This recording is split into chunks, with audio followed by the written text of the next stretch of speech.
Welcome, dear students. Greetings of the day.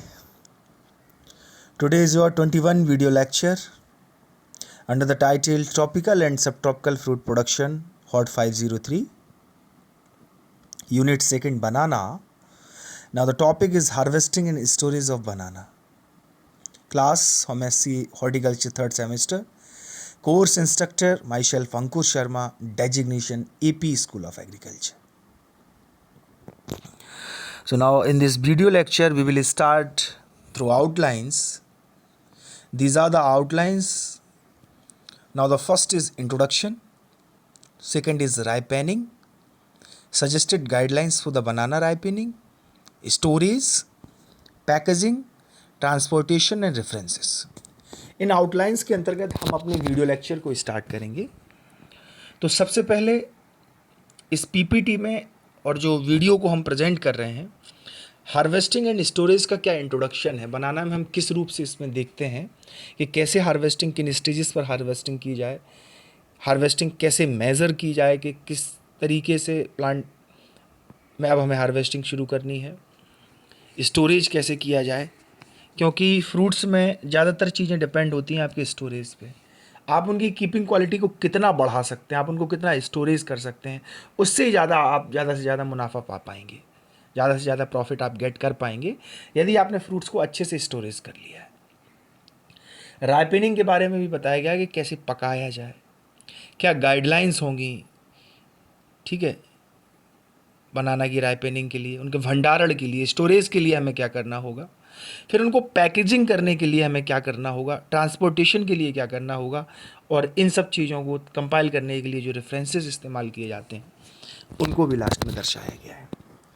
तो इस video lecture को स्टार्ट करते हैं इसके इंट्रोडक्शन के साथ. तो इंट्रोडक्शन में यदि हम देखें तो banana are harvested at various stages of its maturity depending upon the purpose for which it is cultivated such as culinary, table purpose, etc. तो इसमें कहा गया है कि केले को हम किसी भी अवस्था पर प्राय हार्वेस्ट कर लेते हैं उसकी मैच्योरिटी के हिसाब से, पर निर्भर ये करता है कि उसको हम औषधीय रूप में इस्तेमाल कर रहे हैं कि हम उसको टेबल पर्पस में, उसको डायरेक्ट खाने के रूप में इस्तेमाल कर रहे हैं एज अ फ्रूट पर्पस. तो इन सब चीज़ों पर डिपेंड करता है उसकी मैच्योरिटी और उसकी harvesting. And distance of the market,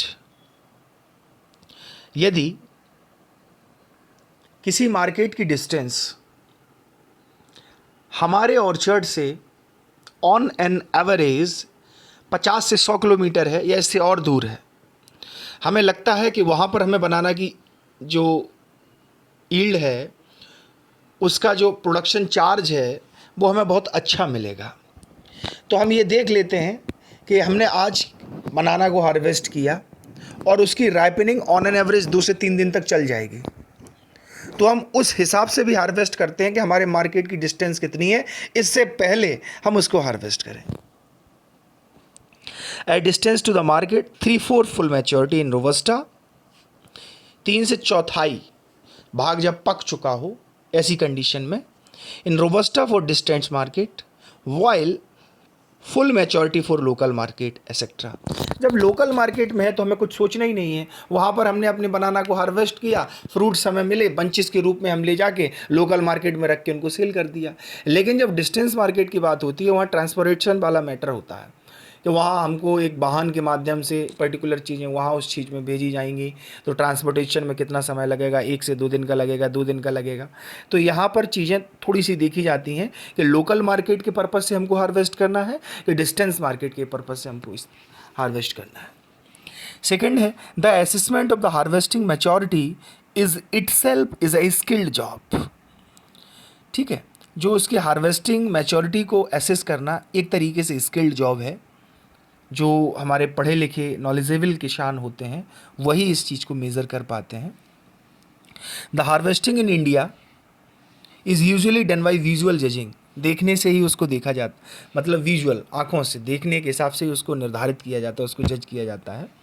the duration of the flowering to maturation in days can also be taken as a guide to harvest index. In many of the perennial plantations, depending upon the time of setting of followers, the age of follower suckers at the time of setting it, cultural practices like manuring, irrigation, followed will determine the time of harvest, and most often a continuous harvest all throughout the year can be obtained. प्रायः बहुवर्षीय केले की जब हम खेती करते हैं तो इन सब चीज़ें में प्रायः ये भी निर्भर करता है कि सकर्स की क्या सेटिंग है, हमने क्या कल्चरल प्रैक्टिसेस उसमें किए हैं, किस तरीके से मैन्योर्स एंड फर्टिलाइजर्स को डाला है, किस तरीके से इरिगेशंस को प्रोवाइड किया है, ये सब चीज़ें भी प्रायः हमारी मैच्योरिटी को डिफ़ाइन करती हैं।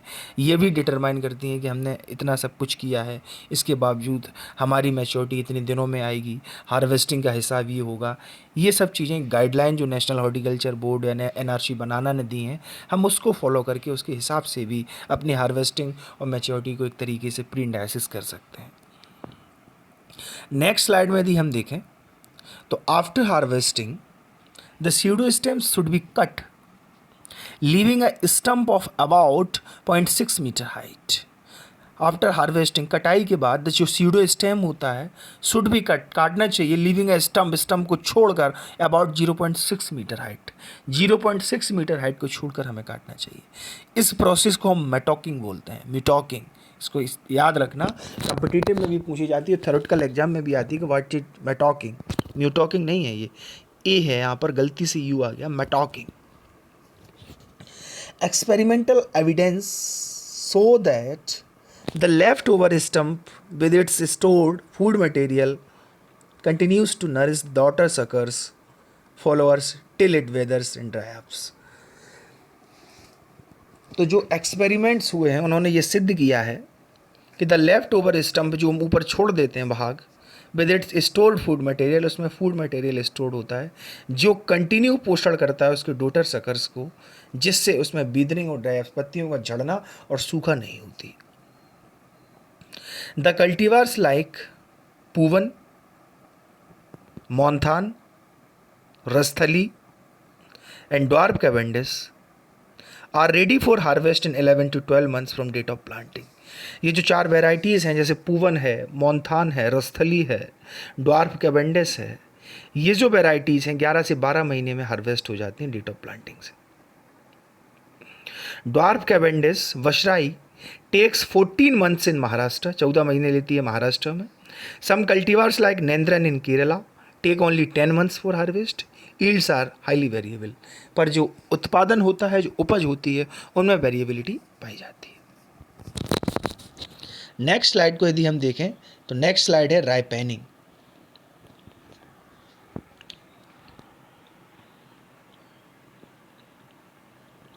Banana are not usually allowed to ripen on the tree as it takes long time. Moreover, the fruit peels splits, जो फ्रूट की पील्स होती हैं, स्प्लिट्स मतलब खुल सी जाती हैं, स्प्लिट्स में fruit ripen unevenly and fails to develop good color and aroma. Hence the marketable quality deteriorates. Therefore, banana needs to be ripened artificially। इसके कारण हम आर्टिफिशियली जब बनाना को राइप करते हैं, इससे क्या है कि चीज़ें हमारे अनुपात में होती हैं कि हमने ऐसे हार्वेस्टिंग टाइम पर जब बिल्कुल ग्रीनिश स्टेज है बनाना की, या 3/4 टाइम मैच्योर हुआ है वो फ्रूट, ऐसी कंडीशन पर जब हम हार्वेस्ट करके आर्टिफिशियल वे में राइप करते हैं तो चीज़ें प्रायः ये क्लियर होती हैं कि उसमें किसी भी तरीके का क्वालिटी डिटेरिएशन नहीं होगा मार्केटेबल पॉइंट ऑफ व्यू से, उसकी कलर और उसके एरोमा को भी हम सही से मेंटेन कर देते हैं। लेकिन जब हम प्लांट पर ही उसको मैच्योर होकर राइप होने देते हैं तो ऐसी कंडीशन में फ्रूट की स्प्लिट्स का हट जाना, फ्रूट पील की स्प्लिट्स का हट जाना, है ना, अनइवनली राइपिंस होना, डिटेरिएशन क्वालिटी का होना, ये सब चीज़ें उससे जुड़ी होती हैं। तो ज़्यादातर बनाना को आर्टिफिशियली ही राइप करना चाहिए। इसके साथ on arrival at the destination the banana bunches are immediately sold to wholesaler dealers who store the fruit in loose heaps in godowns and ripen them in lots as per the need of the retail dealers. इस चीज़ पे भी हमें ध्यान देना चाहिए, retail dealers पे। कि जब हम वहाँ पर पहुँचें डेस्टिनेशन पर जहाँ हमारा मार्केट है, तो उनकी बंचेस को तुरंत बेच देना चाहिए होलसेल डीलर के माध्यम से आने से। इन ट्रॉपिकल कंडीशंस, ट्रॉपिकल जलवायु में fruits for local consumption are harvested and ripened by hanging the bunches in a shady place. Tropical conditions में जो फल होते हैं उनको लोकल कंजप्शन के लिए हार्वेस्ट करना चाहिए और पकाने के लिए उनकी बंचेस को किसी छायादार स्थान पर लटका देना चाहिए। Some considered 4 enzymes and catalysts which increased with ripening, particularly at temperature below 30 degrees centigrade. Now the next slide is the predominant carbohydrate of green banana. जो ग्रीन बनाना का जो कार्बोहाइड्रेट है was found to be starch which hydrolyzed to sucrose, glucose and fructose on ripening. The starch hydrolysis did not commence until respiration had increased to the 2/3 of the climatic peak and at about the peak of ethylene production. The starch hydrolysis did not commence until respiration had increased to 2/3 to the climatic peak and at about the peak of ethylene production. The starch degradation is accompanied by an increase in sucrose content followed by glucose and fructose formation during ripening. Some reported that during ripening arginine, serine, amino acids हैं ये, ripening, arginine, serine, valine, leucine and histidine contents increased, whereas aspartic acid and glutamic acid content declined. Smoke treatment is the commonest method to induce ripening in Maharashtra and Tamil Nadu. जो smoke का जो treatment है common method है ripening को induce करने के लिए Tamil Nadu and Maharashtra condition में। Smoking is done with straw, भूसे के द्वारा, leaves and cow dung in a close chamber with bunches arranged in a heap for 80 to 24 hours in summer and 48 hours in winter. तो smoke treatment भी Maharashtra Tamil Nadu condition में काफ़ी prevalent है, जो कि भूसा, पत्तियाँ या जो गाय के गोबर के जो उपले होते हैं उनसे हम जो है धुआं करते हैं एक क्लोज चैम्बर में, जिसमें जो बंचेस होती हैं बनाना की उनको अरेंज किया जाता है एक गुच्छ में, ठीक है। और ये धुआं 18 से 24 घंटा चलता है गर्मियों में और 48 घंटा चलता है विंटर्स में। इससे भी राइपनिंग हो जाती है। After taking the bunches from the chamber, they are placed in a well-ventilated room for the development of color. Colour के डेवलपमेंट के लिए स्मोकिंग से हम हटा के एक नए चैम्बर में ले जाते हैं, ठीक है, जहाँ वेंटिलेशन की सुविधा अच्छी हो और प्रकाश आता हो, वायु का आवागमन भी ठीक हो, तो वहाँ पर कलर का डेवलपमेंट अच्छा हो जाता है। Smoke treatments causes ripening of bunches with in 3 days। जो स्मोक ट्रीटमेंट है वो प्रायः केले को 3 दिन में ही पका देता है। Ripening is also done by keeping the bunches covered with gunny sacks. आप समझ रहे होगे गनी सैक्स का मतलब ये बनाना का नहीं बनाया जाता है, बनाना के पत्तों से मिला के गनी बैग, उसी तरीके से गनी बैग के द्वारा भी हम जो है कवर्ड कर देते हैं उनको बंचेस को। Ethyl, ethylene and temperature promoted respiration can cause ripening of the fruits. High concentration 1000 ppm and or a prolonged treatment with ethyl 5 minutes and ethylene 48 hours cause intensive respiration. Ethylene at a concentration of 1 part per 1000. Ethylene at a concentration of 1 part per 1000 also helps to initiate ripening of banana. In commercial trade, ripening is initiated by using various chemical substances. Growth regulating chemicals such as 2,4-D, 2,4,5-T, IAA and TVJ have been tried to hasten ripening. 2,4-D is the cheapest chemical for inducing artificial ripening and 1000 ppm of 2,4-D for 30 seconds was optimum. 2,4-D बहुत ही सस्ता chemical है artificial ripening के लिए, जिसको इस्तेमाल किया जाता है कॉमर्शियल स्केल पर भी। लेकिन महाराष्ट्र एंड तमिलनाडु कंडीशन में यदि हम जाएं तो वहाँ पर स्मोक ट्रीटमेंट के द्वारा ही राइपनिंग को इंड्यूस कर लेते हैं। स्मोक ट्रीटमेंट किया, समर में कुछ घंटे हैं, विंटर्स में कुछ घंटे हैं, इसके बाद एक सेडेड कंडीशन में लाकर रूम में एकदम रख दिया, वेंटिलेशन की जहाँ सुविधा हो। 2 दिन के अंदर 3 दिन के अंदर उनमें कलर का डेवलपमेंट हो जाता है, फिर उनको लोकल मार्केट में लाते हैं, लोकल मार्केट में उनको सेलिंग कर देते हैं। अलग अलग पद्धतियाँ हैं, केमिकल के द्वारा, ग्रोथ हार्मोन्स के द्वारा, स्मोक ट्रीटमेंट्स के द्वारा, नेचुरली पद्धति से राइपनिंग की अलग अलग तरीके। नेक्स्ट है suggested guide for banana ripening. ये एक गाइड है, 4 day schedule, 5 day schedule, 6 day schedule, 7 day schedule, 8 day schedule. इनके हिसाब से अलग अलग स्टेजेस में भी बताया गया कि पहले स्टेज में ग्रीनेस स्टेज है, फिर लाइट ग्रीनेस है, ठीक है, फिर और थोड़ा सा कम हुआ। तो इससे ये सब स्टेजेस को विभक्त किया गया है, क्या टेम्परेचर इसमें सब में रखना है, कब क्या कैसा क्या करना है। तो ये पूरी सजेस्टेड गाइड है बनाना की राइपनिंग के लिए। इसको पीपीटी के रूप में भी आपको दिया जाएगा और वीडियो के रूप में तो आपके पास पहुंच ही जाएगा। तो दोनों रूप में आप इसको देख सकते हैं। और कोई चीज़ हो तो आप पर्सनल मैसेज करके पूछ सकते हैं, नहीं तो गूगल से देख सकते हैं। गूगल पे भी चीज़ें बहुत अच्छे से डली हुई हैं, तो किसी भी रूप में आप आराम से इसको पढ़ सकते हैं।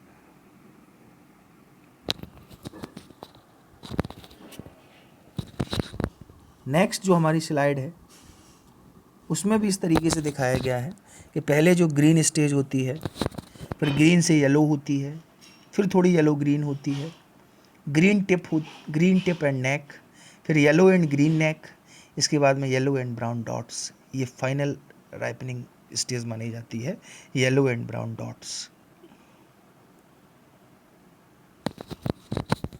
Now the next slide is storage. Banana can be stored at a temperature slightly above 55 degree Fahrenheit means 13 degree centigrade, 13 degree centigrade पर इसको स्टोरेज किया जाता है।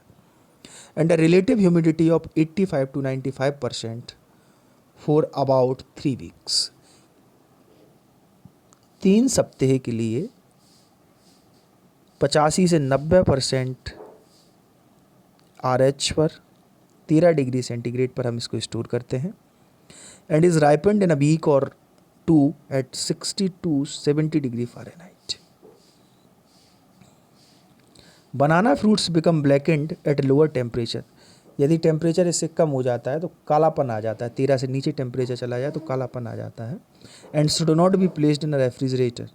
इनको फ्रिज में भी नहीं रखना चाहिए बनाना को स्टोर करने के लिए। Internally the banana is carried either by rail or by road in unrefrigerated carriage. On the other hand, the produce for overseas trade is carried in refrigerated ships. The banana being kept in a cool air circulation at about 52 to 56 degree Fahrenheit means 11 to 13.5 degree centigrade. Premature ripening is probably the biggest single cause of loss during storage.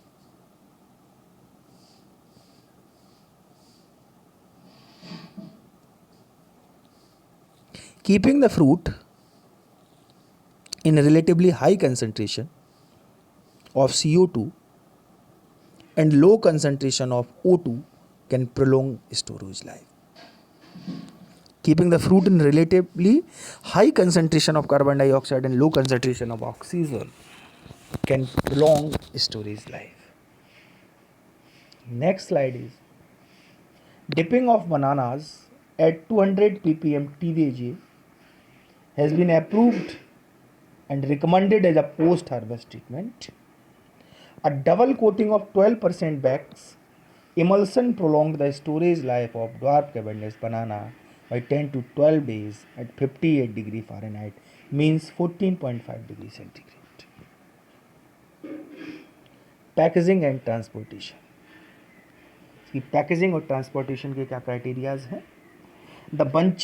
The banana bunches harvested at apt age of maturity are wrapped with dried banana leaves before packing in lorries or railways wagons for long distance transport. This practice is in vogue in commercial orchards of Maharashtra, Bihar, etc. At destination, the bunches of dwarf Cavendish, Puvan, etc. are dehanded and sold in retail outlets, whereas in the markets, whole bunches as such are marketed. In the Tamil Nadu, hill banana, Birupakchi is dehanded in the plantation itself and are packed in small lots of 500 fruits each and marketed in the Madras and Dindigul. In Kerala, the Nandran bunches are marketed as whole bunches itself. Often male buds are not even removed to give a better show for the whole bunch during festive seasons. Now the next slide is outlines. References. I. Kishan, National Horticulture Board, Vikaspedia, Production Technology of Fruits, Nuts and Plantation Crops, Shailesh Singh and Ankush Sharma, and TNAU portals. Thank you. Thank you, class.